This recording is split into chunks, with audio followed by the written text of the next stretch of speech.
Hi! We're here to talk about indoor shelters or blanket forts.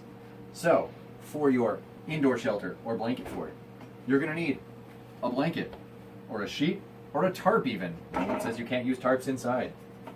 You're going to need something long and straight, like a broom handle or a big stick. If you're like us, you have a lot of big sticks. You're going to need something to weigh it down with, like your favorite books. And probably some paracord or string. Let's get started. Okay. Step 1. Take your big long pole thing. Put it across the chairs, like so. Step 2. You're going to lash it to the chair, which means I'm going to start by tying a clove hitch around the chair, which, if you watch, is a very simple little nut. And it is how we start all of our lashing. Ta-da! I'm going to rotate that so it's there. I'll pull on it tight, and then I'm going to start wrapping. I'm going to go over the stick, under the chair, over the stick, and under the chair. And we're going to do that 2 or 3 times.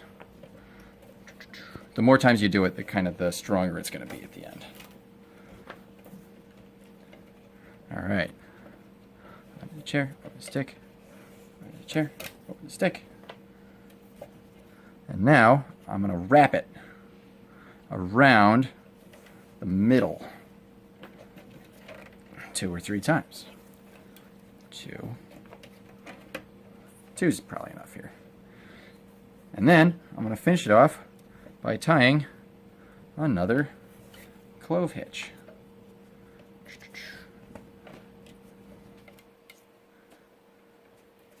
Yep.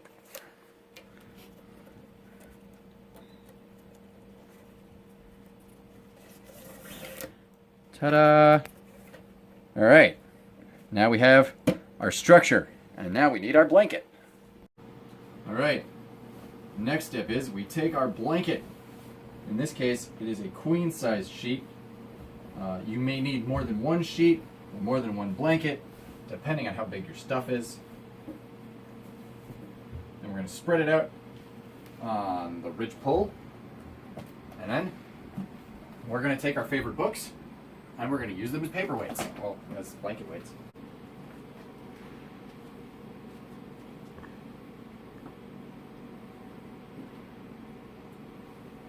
Ta-da!